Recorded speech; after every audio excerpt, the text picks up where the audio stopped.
उसमें 10-10 को जोड़ोगे तो 9वें दिन 100 करोड़ हो जाओगे। मैथिली शरण गुप्त की अगुवाई में ये 100 करोड़ लोगों में से 543 लोगों को सीट सांसद का टिकट दे दिया जाएगा, राइट।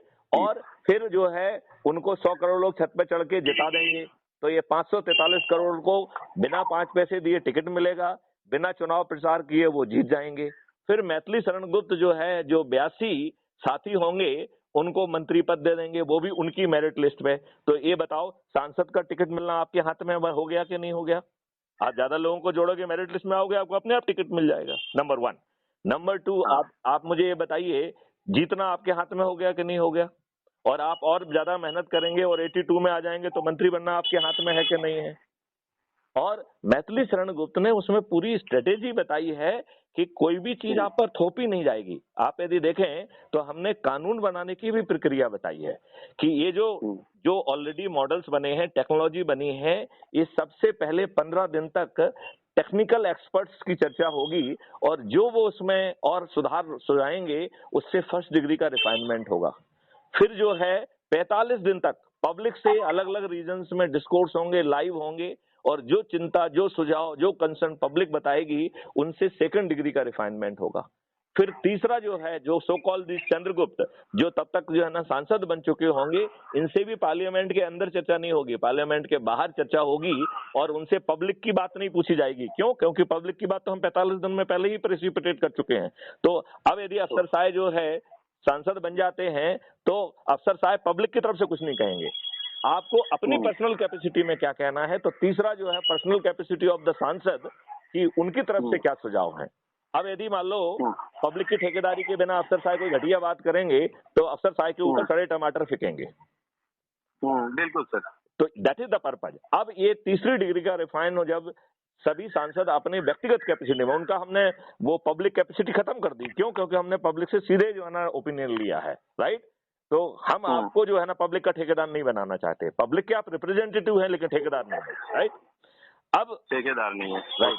अब आप देखिए, तीसरी डिग्री के रिफाइनमेंट के बाद ये पार्लियामेंट में जाएगा और पार्लियामेंट में डिस्कोर्स होगा, एक एक सेक्शन पर चर्चा होगी और महीनों चलेगी और फिर वो कानून बनेगा।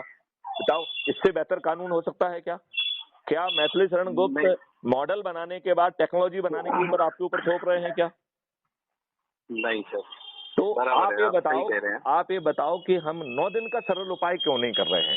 और अब आपको जो है ना वो तरीका बता दिया है कि भैया टेलीग्राम यदि नहीं है तो डाउनलोड कर लीजिए, हमारे किसी भी मैसेज को उठाओ, उसमें टेलीग्राम के मेन ग्रुप से जुड़ जाओ। फिर उसमें जो पहला लिंक है वो क्राइम फ्री भारत ऐप से जोड़ने का है, तो उससे क्राइम फ्री भारत ऐप से जुड़ जाओ। फिर जो दूसरा लिंक है क्राइम फ्री भारत की यूट्यूब से जो है ना सब्सक्राइब कर लो। फिर तीसरा लिंक है क्राइम फ्री भारत के वेब पोर्टल पे पहुंच जाओ और अपने हिसाब से सब डॉक्यूमेंट पढ़ो, सब चीजें देखो। फिर जो है और वहां से भी आप ज्वाइन कर सकते हैं। तो क्राइम फ्री भारत को ऐप को डाउनलोड करने के 2 तरीके दे दिए। एक तरीका दे दिया जिसमें हमने डायरेक्ट ऐप की लिंक दे दी है, उसको डाउनलोड कर लो, या आप हमारे क्राइम फ्री भारत पोर्टल पे पहुंचकर वहां पे बटन दबा के जो है ना उससे जुड़ जाओ। तो इस तरीके से, दोनों तरीके से आप क्राइम फ्री भारत मिशन के ऐप को डाउनलोड करके जुड़ पाएंगे, राइट। अब जो आप 9 दिन के उसमें जितने लोगों को जोड़ेंगे उसकी मेरिट लिस्ट के आधार पर आपको सांसद का टिकट मिल जाएगा। अच्छा, माननीय नरेंद्र मोदी जी से इसलिए कह रहे हैं कि जो अंधभक्त हैं उनसे भी कहा जाए कि देखो, जिनके तुम अंधभक्त हो वो तुम्हारा भला ही नहीं चाहते हैं। वो किसानों को जो है ना 1 MSP नहीं देना चाहते हैं, जबकि मैथिली शरण गुप्त कह रहे हैं कि हम आपको 1 MSP भी दे देंगे। जो आपके खेतों पे हम करोड़ों रुपए खर्च करेंगे वो भी आपसे चार्ज नहीं करेंगे, उसे कॉस्ट सेटलिंग अकाउंट पे चार्ज करेंगे और उसके लिए मैथिली शरण गुप्त ने अलग से धन की व्यवस्था की है। 1 MSP देने के बाद भी किसानों को ही उसका खाद्यान्न का मालिक बना के रख रहे हैं और उसको तकलीफ नहीं दे रहे हैं। टेक्नोलॉजी डिसाइड कर रही है कि इसको खाद्यान्न को खाने वाला आदमी कहाँ बैठा है, वहां पर वो खाद्यान्न पहुंच रहा है और वहां के होलसेलर, रिटेलर और होम डिलीवरी बॉय के माध्यम से पहुंच रहा है। अब चूंकि उन्हें खरीदना नहीं है, क्योंकि उसका मालिकाना हक किसान का ही है, तो व्यापारी का स्टेटस क्या हो जाएगा?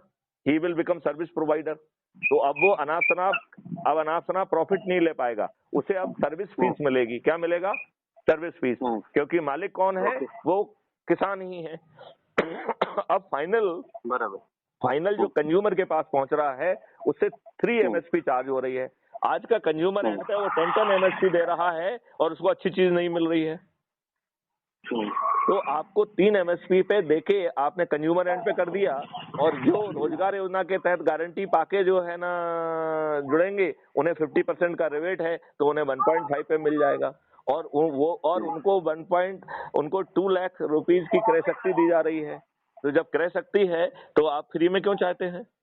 और फ्री में जो मिल रहा है वो तो जानवरों के खाने लायक है। आप अपने आप को जानवर क्यों घोषित करना चाहते हैं? बिल्कुल फ्री। तो मैं फ्री बड़ी के लिए सिंपल बात कह रहा हूं कि अफसर साहिब जी, आप हमारे पुराने साथी हैं, मुझे आपसे नाराजगी है कि आप बहस तो करना चाहते हैं, 9 दिन का सरल उपाय क्यों नहीं करना चाहते हैं, और अपने से जोड़ लो, जो ज्यादा मेहनत करेंगे उन्हें सांसद क्यों नहीं बनाना चाहते हैं, और जो उससे ज्यादा मेहनत करना चाहता है उसे मंत्री क्यों नहीं बनाना चाहते हैं। और वो सब उसके हाथ में है, क्योंकि जो जितने अधिक लोगों को जोड़ेगा ऐप के माध्यम से, उसमें जो डिटेलिंग है उसके आधार पर जो है ना उसको टिकट भी मिलेगा, उसी के आधार पर सब कुछ होगा। इसमें वो भी प्रक्रिया दी गई है कि जिनके पास फोन नहीं है या एंड्रॉइड फोन नहीं है, उनको कैसे जोड़ा जाए, वो भी है। और यदि अभी भी वो समझ में नहीं आया है तो अलग से जब आप फोन करेंगे तो आपको फिर से समझा देंगे। अभी जो हम बातचीत कर रहे हैं ये रिकॉर्ड हो रही है, ये 2 मिनट में क्राइम फ्री भारत के मैन ग्रुप में अपलोड होने वाली है। तो उसे आप सुनिए अपने साथ। हाँ सर, मेरी कोशिश जारी है सर। मैं नहीं जारी है, नहीं जारी है। सुनिए देखिए अभी मैं दोबारा फोन करके आपको क्राइम फ्री भारत मिशन से नहीं जोड़ रहा हूँ, सुनिए ना सर। मैं actually crime free Bharat mission से नहीं जोड़ रहा हूँ, लेकिन मैं मेरे हिसाब से थोड़ा सा नहीं, अब वो काम कर आपका रहा हूँ। हिसाब नहीं चलना है। देखिए आप जो हिसाब कर रहे हो वो करते रहिए।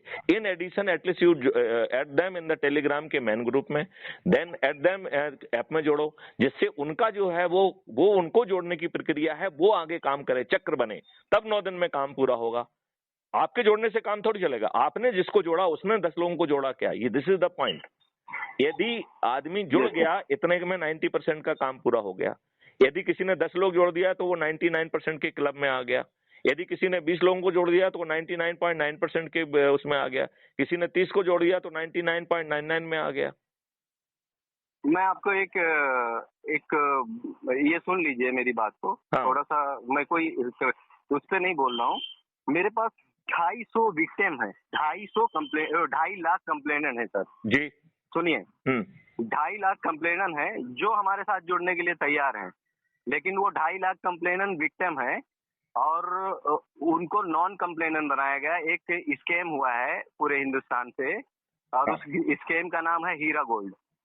ये क्या है मुझे जानकारी नहीं है, बताएं जरा मुझे। सुनिए, एक हीरा गोल्ड के तहत हीरा गोल्ड एक कंपनी लॉन्च हुई जो गोल्ड पे बिजनेस करती थी। मतलब वो गोल्ड का मुस्लिम बहुमूल्य को मुस्लिम बहुमूल्य जो मुस्लिम वर्ग के लोग हैं, बहुत सारे लोगों को वर्गलाया गया, उनको बहकाया गया कि यहाँ पैसा लगाओगे आप तो ये हलाल रहेगा, नहीं तो हराम रहेगा। आप ब्याज से पैसा नहीं, मुस्लिम कम्युनिटी में ब्याज का पैसा नहीं खा सकते, किसी मतलब उस तरह का पैसा नहीं खा सकते, ऐसा मतलब एक शरीयत बना के दी गई है। तो मैं उसके लिए ना थोड़ा सा ना कुछ लोगों के सामने मैं सवाल जवाब कर रहा हूँ जो हमारे कम्युनिटी के लोग हैं। देखिए एक मिनट मैं आपसे कह रहा हूँ, इसमें 2-3 रिकॉर्ड्स होगा। पहला रिकॉर्ड्स होगा कि आज जो कानून है उसके तहत उसको क्या रिलीफ मिल सकता है। आज जो कानून है उसके तहत ये जो जितने भी ये तो 420 में आने जाएगा ना, शरीयत में कानून तो चल नहीं रहा है। सुनिए, अब मैं बता रहा हूँ कि जो आप इसका मुझे एक बता दीजिए कि इसमें अगर हम लोग अगर 1250 कंप्लेनर हैं जिनको सुप्रीम कोर्ट ने फैसला कर दिया कि 6041 करोड़ रुपया इनको पे करना है वो कंपनी को। वो कंपनी नहीं कर रही है, नहीं कर रही है। जैसा कि सहारा के साथ किया था, जैसे बाकी लोगों के साथ किया। नहीं, सहारा तो सर कुछ भी नहीं है, उसके सामने छोटा फ्रॉड है। नहीं, मैं तो ये कह नहीं रहा हूँ भाई, सुप्रीम कोर्ट जो है वो हीरा, क्या नाम था, हीरा गोल्ड। तो हीरा गोल्ड की कंपनी के जो प्रोपराइटर है उन्हें जेल क्यों नहीं भेज रही है? उनकी संपत्ति को कुर्क करके उन्हें 2 साल की जेल भेजी थी और 2 साल की जेल में उसने पूरा पैसा, आपको मालूम है 12,500 कंप्लेनर को 6,000 कुछ करोड़ है, मतलब उसने उस प्रोपराइटर ने ना पूरे लोगों को ठग लिया। एक तरीके से ठग ऐसे लिया कि पैसा आप इन्वेस्ट करो। उन्होंने अपने घर का जेवर गहना प्रॉपर्टी में जो भी पैसा था, गांव के गांव बिक गए सर।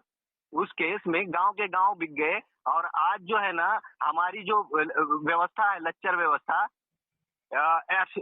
एफएसआईओ में भी इन्होंने कंप्लेन किया है। व्हाट इज एफएसआईओ में भी कंप्लेन किया, एसएसआईओ क्या है? ईडी में भी कंप्लेन किया। एसएसआईओ क्या है? एसएसआईओ क्या है? फ्रॉड डिपार्टमेंट है। नहीं, पूरा फुल फॉर्म बताओ मुझे। सर एफएसआईओ जो है फ्रॉड डिपार्टमेंट का एक स्पेशल डिपार्टमेंट हर स्टेट में दिया गया है। नहीं, मध्य प्रदेश में कोई एसएसआईओ नहीं है। हाँ, तो यहाँ एफएसआईओ है सर। एफएसआईओ में कंप्लेन हुई। फुल फॉर्म क्या है? फ्रॉड डिपार्टमेंट है सर। फ्रॉड नहीं, फ्रॉड तो हो ही नहीं सकता है। सेविंग और ऐसा कुछ जो ना सेविंग। मैं आपको उसका पीडीएफ भेज दूंगा, आप देख लेना। हाँ। टेलीग्राम पे आपके। मैं जो है ना इस बात को छोटा करूँ थोड़ा सा। मैं इसलिए चाचा मैं क्लियर नहीं हुआ सर, थोड़ा सा मेरा सवाल ही नहीं पूरा आपको समझ में आया। मैं जो बोल रहा हूँ बताइए सर। एक्चुअली ये कंपनी ने फ्रॉड किया। अब ये लोग हमसे जुड़ने के लिए तैयार हैं, इनके लिए लड़ने वाला कोई नहीं है। एक मिनट, जस्ट ए मिनट। जो हीरा गोल्ड नामक फ्रॉड है, ये पहले कंपनी कब बनी, इसमें कौन है, कितने लोगों को इसमें मूर्ख बनाया, मूर्ख बनाने का तरीका क्या है, फिर उसमें जो है ना सुप्रीम कोर्ट में किस तरीके से आप लोग पहुंचे, सुप्रीम कोर्ट ने के राहत के तहत वो क्या राहत दी गई, वो रिकवरी क्यों नहीं हो पाई, क्या नहीं हो पाई, ये सब बात आप मुझे पहले विस्तार में बताइए।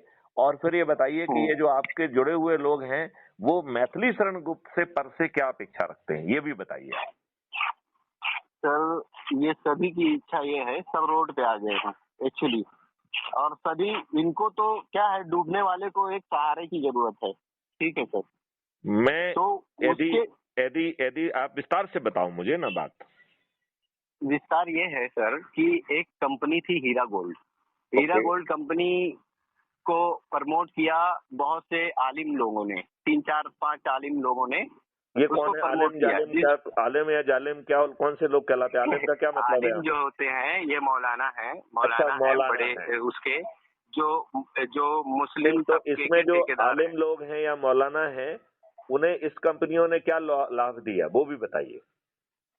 उन्हें इस कंपनियों ने क्या लाभ दिया तो अंदर की बात है। ये तो इन्वेस्टिगेशन तो उनको करना चाहिए, डिपार्टमेंट को, या तो इन्फोर्समेंट को करना चाहिए, क्योंकि ये मामला बड़ा है। ये बहुत बड़े पैसे का मामला है और बहुत लोगों के साथ फ्रॉड हुआ है।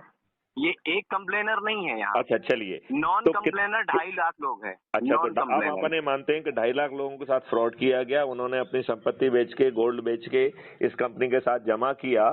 इस कंपनी ने क्या पैसा, उनको प्रॉफिट मिल रहा था 2%। 2% तो बहुत होता है। 2% उनको मिल रहा था, लेकिन 2% मिल रहा था या साल का? हाँ, महीने का सर, मंथली। तो 2% महीने का मतलब होता है कि साल भर का 24%। जी। और यदि वो उसी महीने में मिल जा रहा है तो वो 30% पे पहुंच जाएगा। क्यों? तो अभी ये क्या हो गया है? एक मिनट, मुझे क्लियरिटी आने दो पहले। देखो, आप तो उसके जुड़े हुए हैं, आप रोज सुन रहे हैं, मुझे तो कुछ नहीं मालूम है ना, मैंने तो नाम भी नहीं सुना है इसका।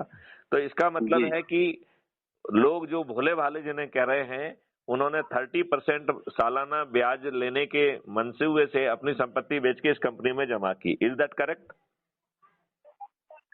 ये ब्याज, इनको ब्याज नहीं बताया गया कि ये ब्याज है। ये आप हमारी कंपनी गोल्ड पे इन्वेस्ट करती है, उसमें इनकम होता है, वो इनकम का पैसा आपको दिया जा रहा है। चलिए, anyway, whatever with the format, आपको इतना लाभांश मिलेगा और लाभांश फिक्स है। यदि उससे हम कम कमाएंगे तो अपनी जेब से निकाल के आपको दे देंगे, और उससे ज्यादा कमाएंगे तो वो हमारा है। यही कहला मतलब?